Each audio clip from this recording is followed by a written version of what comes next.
우리 저기 벽에 붙어 있듯이 에베소서 2장 14절이 우리의 주제의 말씀이 됩니다. 우리가 함께 하나라는 것을 성경 말씀에서 대변해 주고 있고 우리가 확신을 줍니다. 근데 함께 사이좋게 지내자, 하나가 되자, 그래서 우리 교회구나 하는 것을 떠나서 그냥 사이좋게 지내자라는 뜻이 아니에요. 잠깐 우리 얘기 안 했는데 영상을 통해서 영상 있어. 자, 윈도우 M 하면 밑에 없어져. 윈도우 M. 야, 해봐 임마. 자, 이거 자. 해봐. 임마라니. 지우가 방금 너무 중소였어. 방금 너무 중소였어. 해반마라고 했지. 내가 언제 임마라고 했지. 해반마. 정말 흥미로운데요. 사도행전 19장을 읽어보시기 옛날 무한도전 볼 때처럼. 가만히 있습니다. 에베소서. 바울이 에베소시를 방문하고 일어났던 이야기는 정말 흥미로운데요. 사도행전 19장을 읽어보시기 바랍니다. 에베소는 거대한 도시로서 대부분의 그리스와 로마 신들을 숭배하는 종교 중심지이기도 했습니다. 바울은 2년 넘게 이곳에 살면서 매우 효과적인 선교 활동을 펼침으로써 많은 사람을 예수님의 제자가 되도록 했습니다. 그리고 몇 년 후 그는 로마 감옥에 갇혀있던 시기에 이 서신을 썼습니다. 에베소서의 내용 구조는 전반부와 후반부로 확실히 양분됩니다. 전반부에서 바울은 복음 이야기, 즉 어떻게 모든 역사가 그리스도의 오심과 그분의 제자들로 만들어진 이 다민족 공동체를 통해 정점에 이르는지를 살핍니다. 그러고 나서 후반부는 그러므로라는 말을 이용해 전반부와 연결함으로써 복음 이야기가 우리 삶의 이야기 속 모든 영역에서 어떻게 나타나야 하는지 살핍니다. 우리 각자가 이웃과 공동체 그리고 가정 안에서 어떻게 살아야 하는지 말이죠. 그럼 바울이 이 모든 내용을 어떻게 전개하는지 봅시다. 1장은 아름다운 유대 양식의 시로 시작되며 이 시에서 바울은 예수 그리스도 안에서 놀라운 일들을 행하신 하나님 아버지를 찬송합니다. 영원 전부터 하나님 아버지는 언약 백성을 선택하시고 복을 주기로 예정하셨습니다. 창세기 12장 1절부터 3절에 나오는 아브라함의 가족을 생각해 보세요. 그런데 이제 예수님을 통해 누구나 그 가족의 양자가 될 수 있죠. 예수님의 죽음이 우리의 최악의 죄와 실패를 덮고 그분 안에서 하나님의 은혜를 누리게 합니다. 실제로 바울은 그 은혜가 우리로 삶의 모든 영역을 완전히 새로운 방식으로 이해하도록 만들었다고 하는데요. 1장 10절에서 그는 하나님의 목적은 하늘과 땅에 있는 모든 것을 그리스도, 곧 메시아를 머리로 통일하시는 것이었다고 말합니다. 하나님의 계획은 언제나 회복된 인류가 예수 그리스도 안에서 연합해 하나의 큰 가족을 이루는 것이었습니다. 바울은 하나님의 이 목적이 우리가 처음 그 가족이 되었을 때 분명히 드러났다고 말하는데 여기서 그는 민족으로서의 아브라함의 가족, 곧 유대인을 가리킵니다. 그러나 그 후 바울은 여러분, 곧 이방인들에 관해 이야기합니다. 여러분은 모두 예수님과 그분을 통한 구원의 소식을 들었고 성령의 역사로 인해 이 가족의 일원이 되었습니다. 이는 사도행전에서 하나님의 영이 유대인과 이방인을 예수님 안에서 한 가족이 되게 하셨던 일들을 가리키는데요. 하나님이 아브라함에게 오래전에 하신 바로 그 약속과 같죠. 또한 이 시를 잘 보면 바울이 성부 하나님으로 시작해서 다음은 성자 예수님 그리고 성령에 대한 내용으로 마무리하는 걸 알 수 있습니다. 삼위 하나님이 함께 이루시는 복음의 역사를 보여주는 것인데요. 정말 멋집니다. 이 시를 마친 후 바울은 기도합니다. 그는 예수님을 따르는 이들이 그저 복음의 능력을 아는 것을 넘어 인격적으로 경험할 수 있도록 기도합니다. 그리고 그들이 예수님을 죽은 자 가운데서 살리시고 온 세상의 머리로 높임받게 하신 하나님의 그 동일한 능력으로 힘입게 되기를 구합니다. 이어 2장에서 바울은 1장의 시에서 다뤘던 몇 가지 핵심 개념, 특히 하나님의 은혜와 예수님의 새로운 다민족 가족에 대해서 자세히 설명합니다. 중히 여기며 높이는 것입니다. 나아가 바울은 이 네 번째 요점을 발전시켜 어떻게 그리스도인의 결혼 생활에 적용되는지 보여줍니다. 먼저 예수님을 따르는 아내는 남편을 존경하고 남편이 자신을 책임지는 것을 허용하도록 부름받았습니다. 여기 아니야. 끝. 오케이. 2장에서 자연스럽게 넘어가는 부분인데. 자, 보도록 하겠습니다. 자, 에베소 말씀 봤어요. 근데 볼 때 뭐 나왔었죠? 사도행전 말씀을 보십시오. 유대인과 이방인이 함께 있어서 갈등이 있는 일들이 있었고 그들이 한 교회를 이뤘다라는 그 맥락이 있었습니다.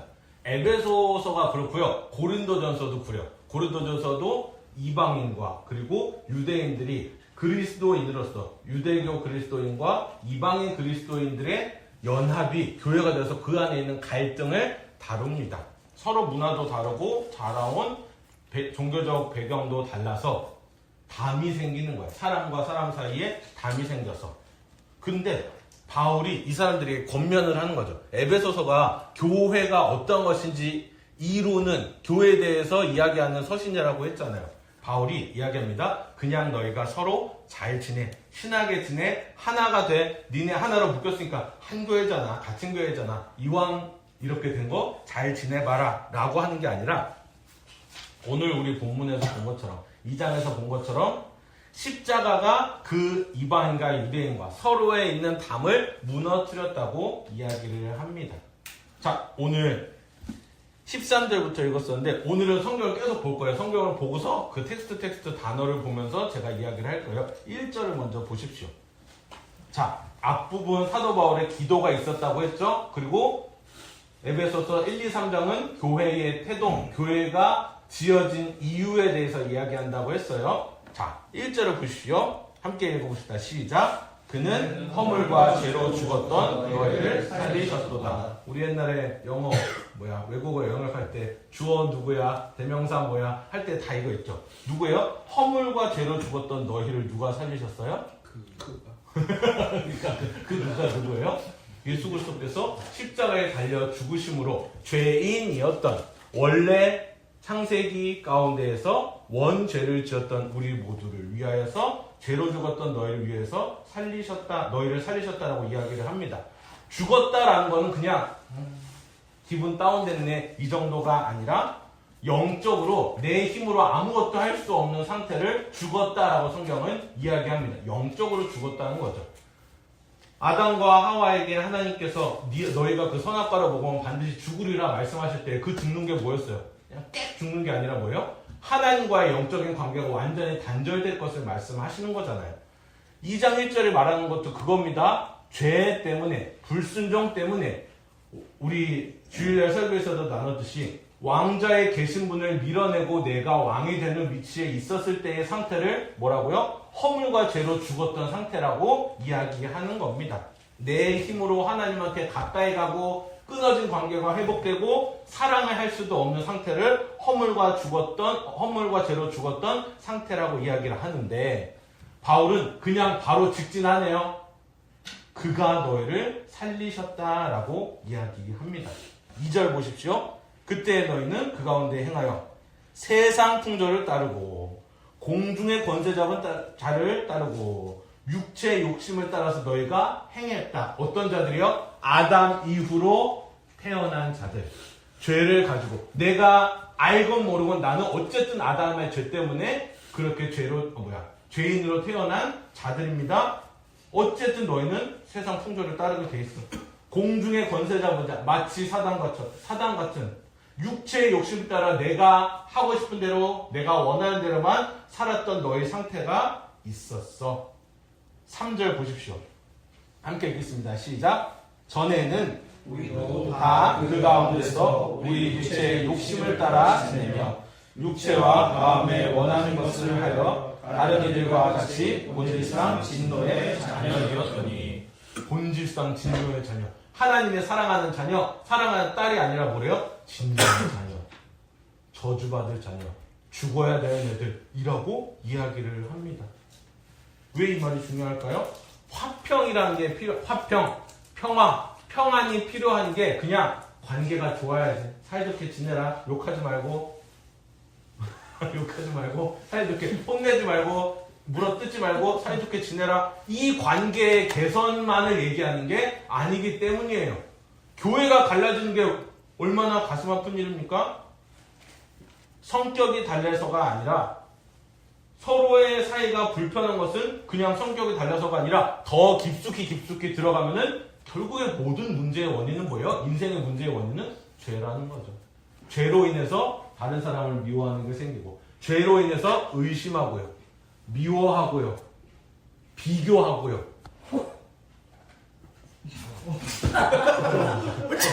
비웃는 줄 알았어.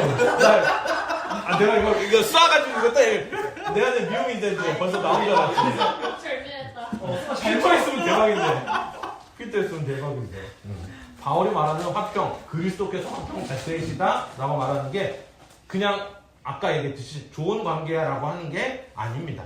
죽음에서 생명으로 옮기는 사건이 화평이신 그리스도께서 이 땅에 오시는 사건이다라고 이야기를 하는 거예요. 4절부터 10절을 우리 눈으로 볼까요? 4절을 보십시오. 반전이 나오는 거예요. 너무 안타까운 사실이야. 진노의 자녀야. 본질상 진노의 자녀고 공중의 권세 잡은 자들을 행하고 죄와 허물로 죽었던 너희 1절, 2절, 3절의 내용이 있지만 4절에 뭐라고 나옵니까? 긍휼이 풍성하신 하나님이 우리를 사랑하신 그 사랑으로 인하여. 그러나 우리 하나님은 이러신다라고 이야기하는 거예요. 우리가 하나님을 찾기도 전에 하나님이 우리를 보셨다는 겁니다. 사람이 돌이키기 전에 먼저 하나님이 찾아오셨다라는 것을 이야기합니다. 이게 바로 복음이라고 얘기해요. 기쁜 소식이라고 이야기합니다. 허물로 죽은 우리를 그리스도와 함께 살리셨고 5절이죠. 너희는 은혜로 구원을 받은 것이다. 아멘. 여러분 제가 주일날 설교 때 항상 들어가던 어구 기억나세요? 믿음의 정의, 은혜의 정의. 뭐죠? 자, 대충 던져볼게요. 받을 자격이 없는 사람에게 거저 주시는 하나님의 선물. 이것을 믿음이라고 했어요. 은혜라고 하고 은혜, 믿음이라고 우리 얘기한다고 했어요. 죄에 대해서 알지도 저지르지도 못하신 예수 그리스도께서 인간의 모습으로 오셔서 죄밖에 모르는 그 사람들을 위하여서 십자가에 달리신 사건이 바로 은혜입니다. 받을 자격도 없는 죄인들에게 거저 주시는 사랑을 우리는 은혜라고 이야기를 합니다. 믿어야지. 믿고 만다. 쟁취해낸다. 공부한다. 믿음을 얻어내는 게 아니라 믿음을 우리가 거절할 수 없는 선물로 주셨다고 이야기합니다. 5절 그 가로친 부분이 그것을 이야기하는 거예요. 너희는 1절과 3절처럼 정말 비참한 가운데 있었지만 근데 은혜로 구원을 받은 것이라 이야기합니다. 내가 착해져서 화평을 이루게 되는 것이 아니라 받을 자격이 없는 자에게 사람들이 쟤는 안 될 것 같은데요.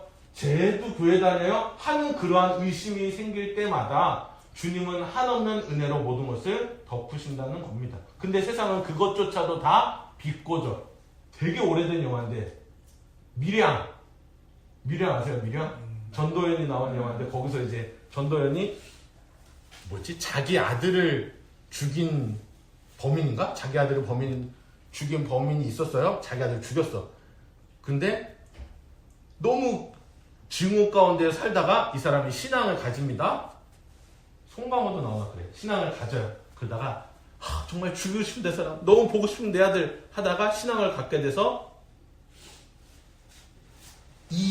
그 살인자를 내가 용서할 수 있겠다 하고 그 사람을 교도소에 면회를 가요. 알아요? 네. 갑니다. 가서 그 살인자를 보고서 이야기하죠. 그 앞에 면회한테 가가지고 나 이제 당신 용서할 수 있을 것 같아. 이제 예수님의 사랑으로 당신 용서할 수 있겠다 라고 얘기하는데 그 살인자의 말 아는 사람, 똑같이 할 수 있는 사람 몰라? 나도 나는 이미 여기서 용서 받았습니다. 거기서 이제 전도연이 야마가 도는 거예요. 내가 너를 용서하지 않았는데. 그랬나? 그래서 그 다음은 기억이 잘 안 나지만 전도연이 완전 그냥 교회를 다 해집어 놓는 사람으로 나오나? 목사님을 꼬시나? 장난. 그런 식으로 나와요. 나영이 사건 아니에요? 아닐걸요? 그 미량 아니에요? 근데 세상은 그거를 꽂아. 왜 너는 용서받을 수 없는 그 죄를 지었는데도 그거에 대해서 당당하냐라고 이야기를 하는 겁니다. 제가 주일날 설교 때 얘기한 거 있었죠. 이성, 비이성, 이성적인 생각. 그렇지. 너는 진짜 머리가 잘 돌아간다. 진짜 이성적이네. 그렇게 생각. 너 왜 이렇게 비이성적이야? 생각을 왜 이렇게 못해? 너 왜 이렇게 그거 다 틀린 거야? 라고 하는 우리의 사고가 있다고 했잖아요. 근데 인간의 사고보다도 더 높으신 하나님의 지각, 모든 지각에 뛰어나신 하나님의 생각이 있어요. 뭐라고 했습니까? 이성과 비성을 초월하는 초이성의 하나님. 인간은요, 누구에게나 손가락질을 받을 수밖에 없는 존재들입니다. 누구나 마찬가지예요. 회장이든 교회 잘 다니든 지난주에 빠졌든 교역자든 장로님이든 권사님이든 누구든 그 죄 가운데에서 자유로울 수가 없습니다. 근데 하나님이 우리가 저항하고 거절할 수 없도록 주신 은혜의 사건은요, 우리의 생각을, 우리의 사고를 뛰어넘는 사건이라는 겁니다. 유대인들이 지금 아직도 사람들이 찾아가서 예수 그리스도에 대해서 이야기할 때 하는 얘기 있잖아요. 왜 하나님이 쓸데없이 이 땅 가운데 오셨겠느냐, 말 같지도 않은 소리 하지 마라. 유대인들이 이렇게 얘기합니다. 근데 그럴 수도 있는 것 같아요. 그 사람들의 신앙이 너무 세 보이는데, 근데 그 사람들에게 이사야서의 말씀을 읽어줍니다. 이사야서에 뭐 나와요? 예수 그리스도가 오실 것이다. 그거 와서 고통받으실 것이다. 이사야서 말씀을 유대인들에게 읽어줍니다. 너무 마음에 감동이 된대. 그 메시지가 우리한테 오는 거군요. 근데 이거 어디 말씀이에요? 당신이 좋아하던 구약성경 이사야서의 말씀입니다. 이거 어디 썼냐고. 너무너무 놀랍다고.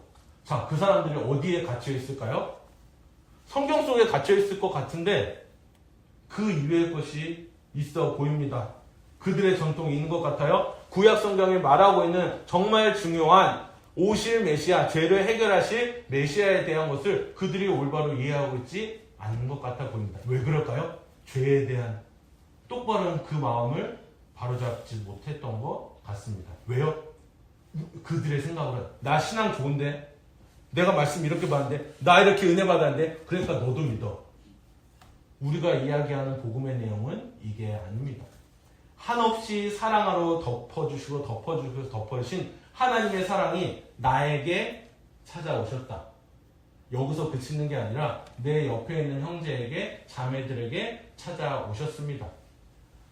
받을 자격이 없는 그 사랑을 나에게 주신 하나님이 그와 똑같은 사랑을 내 옆에 형제, 지체, 자매, 성도, 공동체에게 주셨다고 얘기하는 것이 사도 바울이 전하는 바인 거예요. 에베소서에서 말합니다. 담이 있었대요. 유대인과 이방인의 담. 야, 너는 이방인이잖아. 어렸을 때부터 율법 알지도 못했잖아. 유대교 출신 그리스도인들이 손가락질을 합니다. 어떻게 그럴 수가 있냐.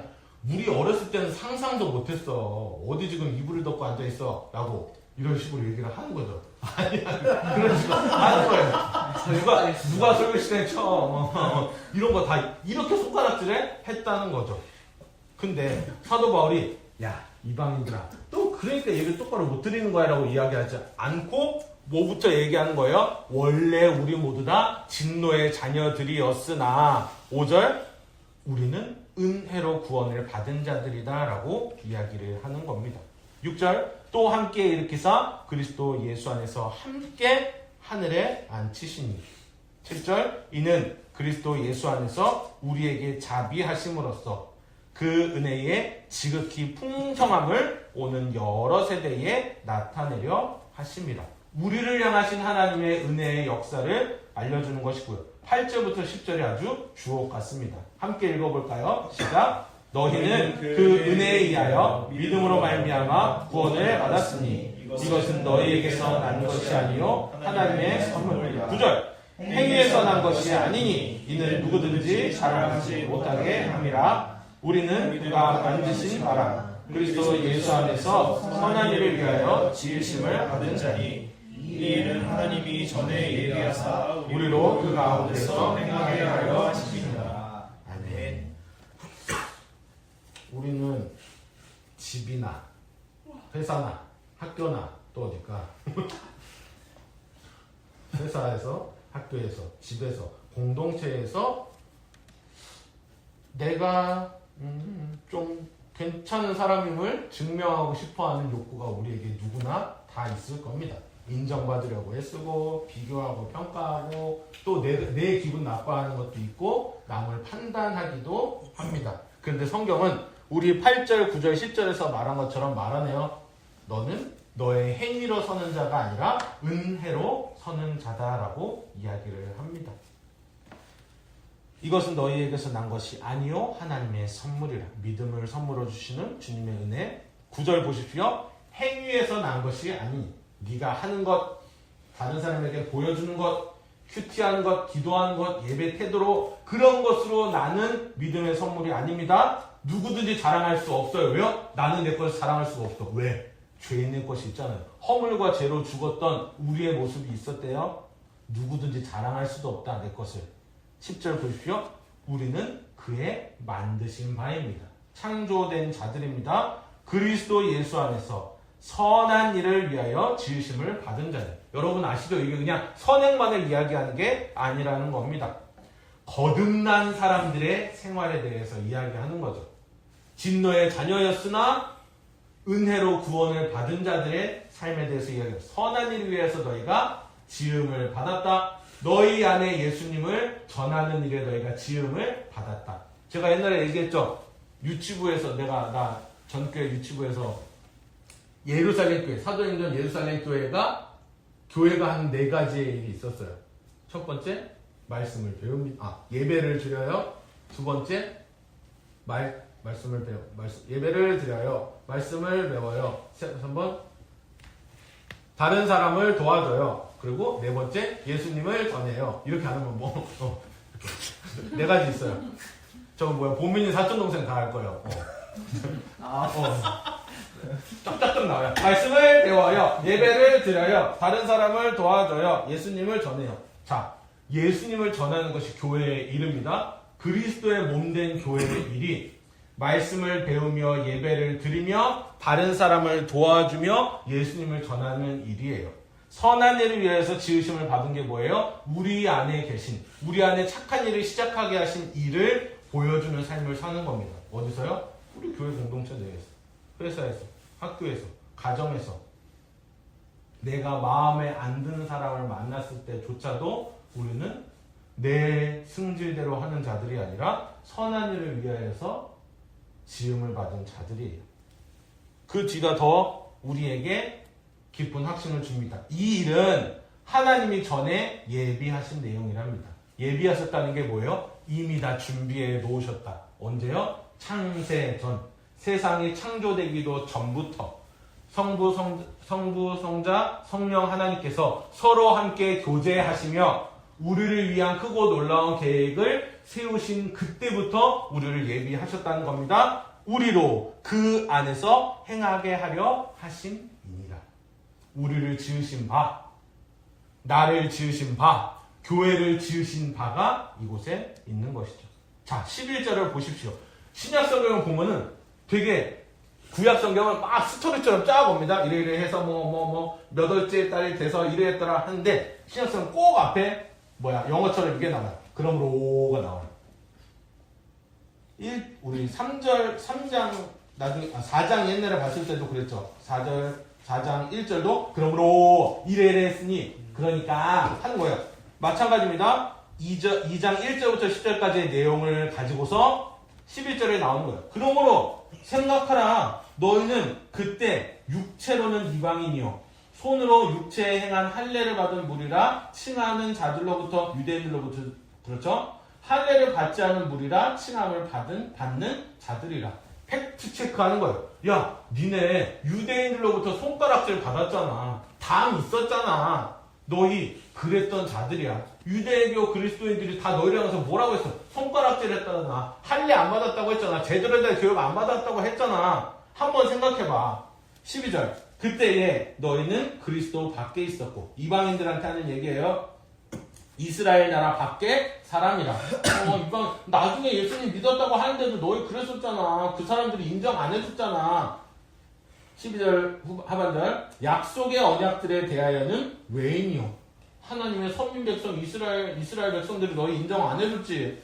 세상에서 소망이 없고 하나님도 없는 자이더니 그렇게 여김을 받았잖아. 그런데 13절을 보십시오. 이제는 전에 멀리 있던 너희가 그리스도 예수 안에서 그리스도의 피로 가까워졌느니라. 아멘. 가까워졌대요. 그리스도인과 가까워지고 하나님과 가까워지고 예수 그리스도의 피로 말미암아서 너희가 가까워졌다고 이야기합니다. 근데 그 수단이 있어요. 수단이 뭐예요? 그리스도의 피로 가까워지는 겁니다. 분위기, 노력, 프로그램, 친해지길 바래 이게 아니라 예수 그리스도의 피로 말미암아서 그 죄가 용서된 사건을 이야기하는 겁니다. 창조, 누가 창조하셨어요? 하나님이 창조하셨습니다. 누가 가까워지게 하셨어요? 하나님께서 자기 아들을 보내주심으로, 내어주심으로 그 떨어졌던 관계를 가깝게 하신 겁니다. 14절 볼게요. 그래서 그는 우리의 화평이신지라. 안 돼. 이거 기도의 제목이긴 한데요. 네, 맞습니다. 잘하고 있어요. 네. 집중되고 좋네. 네. 이따 기도할 거니까 우리 기도할 생각 많이 해놓으면 돼요. 자. 근데 우리의 화평이신지라 둘로 하나를 만드사 원수된 것, 곧 중간에 막힌 담을 자기 육체로 허시고. 바울이 둘의 관계를 이야기해요. 둘을 싹 갈라놓은 그것을 이야기합니다. 유대인과 이방인. 유대인들은 어땠어요? 우리 말고는 너희는 내가 상대도 안 한다. 갈라디아서인가? 갈라디아서에서 바울이 베드로한테 엄청 뭐라 그래. 너 그따위로 살아도 되는 거야? 잠깐, 베드로가 했나? 베드로가 바울에게? 바울이 베드로에게? 이방인과 함께 겸상을 하는 거 가지고 완전 삿대질을 합니다. 근데 여기서 뭐라고 얘기해요?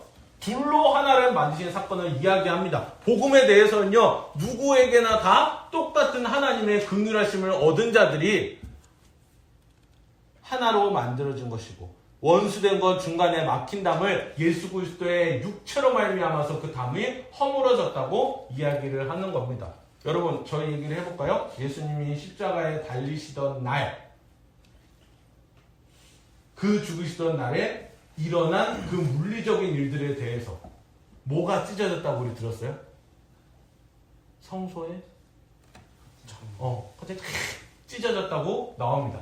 성막이 있어요. 옛날에는 예배당 성전 있기 전에 성막이 있었습니다. 성막 안에서 제사를 드려요. 근데 대속죄일에 대제사장만 하나님을 만나는 이 조그만 지성소라는 곳에 들어갈 수가 있습니다. 이만하나? 뭐라 그러냐? 커튼이 그냥 우리가 생각하는 저 요 정도의 커튼입니다. 이만큼이에요. 칼로 찢어도 안 찢어지는 그 정도의 커튼입니다. 대제사장만 정결하게 말씀을 지키고 율법을 지키고 모두 다 자기 죄를 다 털어놓고서 대제사장만 들어갈 수 있는 자리예요. 근데 뒤에 뭘 달고 들어가냐면 줄을 가지고 들어갑니다. 줄 매요. 들어갔어. 안 나와. 어떻게? 줄 땡겨. 어떻게 했을까요? 이 사람 죽어있을 때 자기 죄를 온전히 해결하지 못하고 주님을 만나러 간 자의 모습이 있었습니다. 하나님과 인간과의 관계는 뭐였어요? 해물로 죄로 덮인 인간과 하나님의 사이는 이 사이 틈을 가지고서 가까이 갈 수 없는 상태를 이야기하고 있었습니다. 예수님이 십자가에 달리시던 그날 밤 어떻게 됐어요? 그 성소 휘장이 반으로 찢어졌음을 우리는 확인합니다. 중간에 막힌 담을 자기 육체로 허무셨다는 이야기가 바로 이와 같은 것이죠. 15절 보시오. 법조문으로 된 계명의 율법을 폐하셨으니 이는 이들로 자기 안에서 한 세 사람을 지어 화평하게 하시고. 율법이 나쁘다는 말이 아닙니다. 율법의 규례를 가진 자, 율법이 가진 규례들이 사람을 나누고 선을 나누고 배제하던 담으로 기능하던 방식이 이제는 십자가에서 다 끝났다. 율법 때문에 힘들어하던 사람들이 있어요. 율법 때문에 무시당하는 사람들이 있어요. 이제 율법을 완전히 다 지키신 예수 그리스도께서 그 담을 다 허물어내실 방법이 있었습니다. 오늘 이야기하는 십자가의 화평을 이야기하는 것이죠. 둘로 자기 안에서 한 세 사람을 지어 화평하게 하셨다. 주님이 우리에게 평안, 화평을 주시는 분입니다. 교회는 유대인이 이방인이 되는 것도 아니고 이방인이 유대인이 되는 것도 아니에요. 15절이 말하는 것처럼 그리스도 안에서 새 사람이 되는 곳입니다. 십자가는 섞어가지고 짠! 믹스된 거야 라고 얘기하는 게 아니라 새 것을 만드는 곳입니다. 교회는 그런 곳이에요. 십자가로 새 사람이 되어서 이 자리에 앉아있고 수련회에 참석하고 예배에 참석하고 말씀을 듣기를 기뻐하고 찬양하고 기도하는 예배자들이 모인 장소예요. 16절 한번 더 가볼까요? 또 이 둘을 한 몸으로 하나님과 화목하게 하려 하십니다. 원수된 것을 십자가로 소멸하시고. 여러분, 하나님과 화목하지 못하면, 하나님과의 관계가 올바르지 못하면은 마찬가지로 하나님과의 우리 관계에 문제가 있다면 사람과 사람과의 관계에도 반드시 문제가 있게 돼요. 밀어내요, 비교해요, 미워해요. 그런데 하나님과 화목한 자는 그 은혜가 다른 사람에게도 흐르기 시작한다는 겁니다. 그래서 우리가 기도할 때 항상 내 것에 대해서 한탄하기보다 어떻게 합니까? 마태복음 6장에서 주님이 우리에게 기도를 가르쳐 주신 것처럼 너희는 이렇게 기도하라. 하늘에 계신 우리 아버지. 주님의 뜻을 먼저 구하는 그 기도를 우리에게 가르쳐 주셨어요. 내 뜻대로 하는 기도가 아니라 하나님의 뜻이 하늘에서 이루어진 것과 같이 땅에서도 이루어지게 하시옵소서. 우리의 기도는 그렇게 돼야 하는 것이죠. 지난주 수요일에 설교였었나? 하나님은 우리의 기도에 반드시 응답하심을 우리는 믿습니다. 그런데 언제요? 내가 원하는 때에? 아니죠. 하나님이 원하시는 그때에 그 기도가 응답되도록 하나님은 우리의 삶을 이끌어 가시는 것을 우리는 믿습니다. 이제 말씀을 맺도록 하겠습니다. 19절 보십시오. 그래서요. 그러므로 또 나옵니다. 그래서 너희는 외인도 아니에요. 나그네도 아니에요. 오직 성도들과 동일한 시민이요 하나님의 권속이라.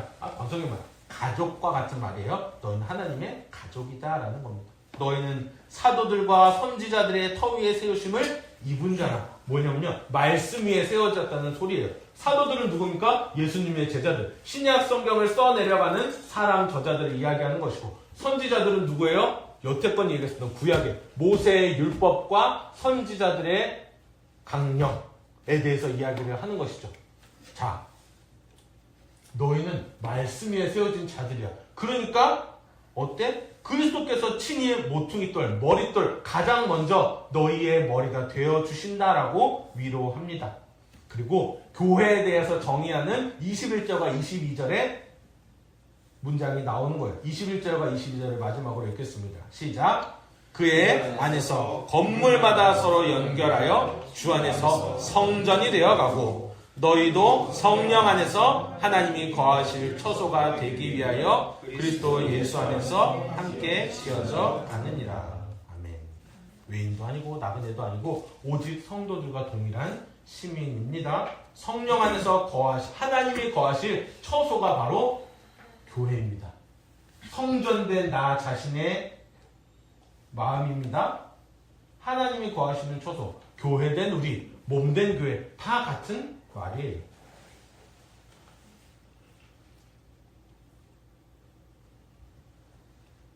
성령 안에서 하나님이 거하실 처소가 되기 위하여 그리스도 예수 안에서 함께 지어져 가느니라. 혼자는 못 지어져 갑니다. 왜 그럴까요? 교회 안에서 우리는 그 연약함을 나눌 수가 있어요. 기도의 가운데에 그런 모임 가운데에 우리의 일상을 나누는 모든 시간들 가운데서 우리는 그 연약함을 서로 나누고 너도 그래? 그랬구나. 그럼 우리 어떡하지? 우리를 말씀으로 단단하게 하시고 기도로 단단하게 하시는 하나님의 음성을 듣게 하시려고 우리를 하나로 묶으신 거구나. 내가 너랑 그냥 친해서 아까 우리 공통점 찾기 했었죠. 공통점이 많아서 그런 게 아니라 우리를 공동체로 부르시고 교회로 부르신 그 근원이 뭐예요? 화평이 된 십자가. 그리스도의 사랑으로 말미암아서 우리가 똑같은 사랑을 받은 사람들, 그 은혜로 구원을 받은 자들이 모여서 이 교회의 근원을 되짚어 보는 겁니다. 주님이 이와 같이 교회를 이루셨구나. 십자가가 우리를 하나 되게 하셨구나라고 사도 바울은 이야기하는 겁니다. 친하게 지내. 이거 해보자. 회식하자가 아니라 뭐예요? 십자가 안에서 누구나 그리스도의 십자가 보혈로 말미암아서 구원을 얻은 자임을 사도 바울은 이야기하는 겁니다.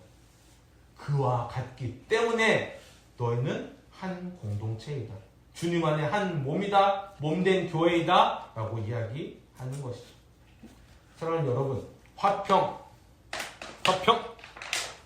피스, 우리가 만들어내는 분위기도 아니에요. 기분도 아니에요.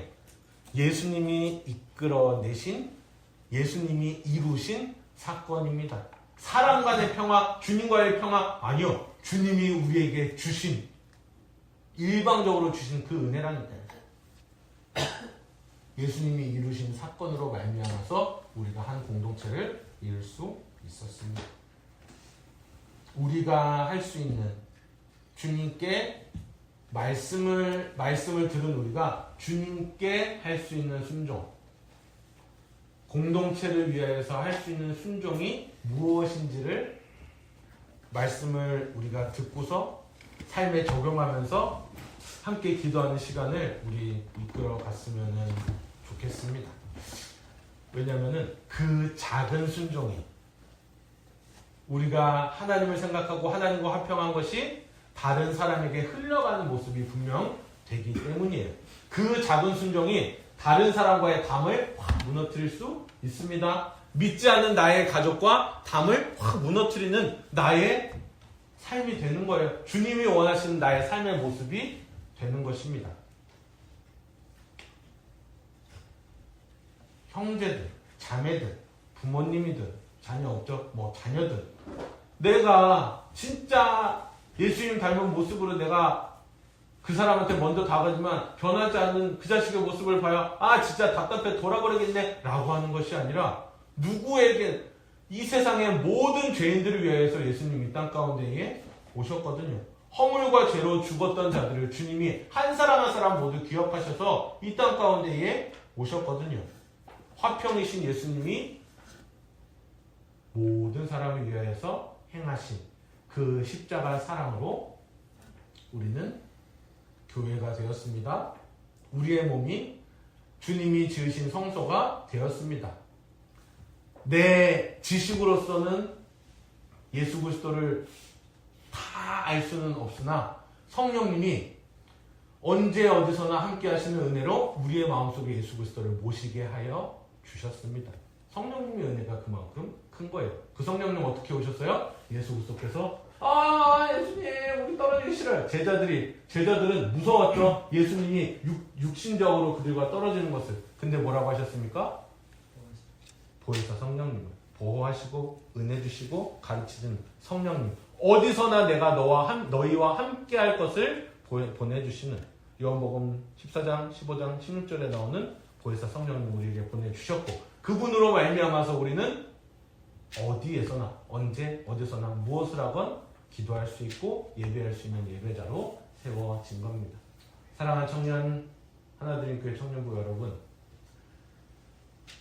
제가 부임하고 나서 우리 함께 예배 드리고 나서부터 계속해서 이 교회됨 하나됨의 이야기를 하고 싶었어요. 근데 하나하나 정말 1cm, 2cm, 3cm씩 가져가요. 자, 이거 똑바로 우리 하나가 됩시다. 뭐하고 있다. 손잡고 가세 찬양합시다. 하고 싶었는데요. 그 모든 전초 작업들이 있었어요. 에스라, 느헤미야, 시편, 에베소서 말씀으로 오면서 내 안에 헛된 그런 것들을 내려놓지 못하면 내 안의 것들이 내가 더 왕이 되려고 하는 그런 마음이 있으면요, 십자가와 화평인지도 몰라요.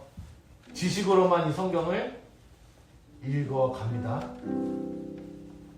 근데 주님 우리에게 말씀하시죠.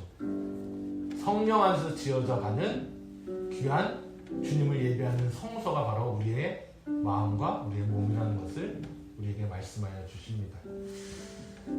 이 시간 우리 함께 찬양하고 기도할 텐데요. 주께 가까이입니다. 하나님, 가까워지게 하신 분이 누구세요? 예수 그리스도로 말미암아서 죄로 끊어졌던 하나님과의 관계가 예수 그리스도로 말미암아서 다시 화평이신 주님으로 인해서 가까워지네요. 주님, 우리 분명히 머리로 아는데 이게 안 와닿을 때가 있습니다. 주님, 오늘 이 밤 우리가 기도할 때 말씀이 주신 확신을 가지고서 하나님의 거룩하신 말씀 변치 않으시는 그 하나님의 말씀이 우리에게 확신해 주시오니 우리의 입술로 주님을 찬양하게 하시고 우리의 믿음의 고백을 주님 앞에 내어놓는 이 밤이 되게 하여 주시옵소서. 주께 가까이 함께 찬양합니다.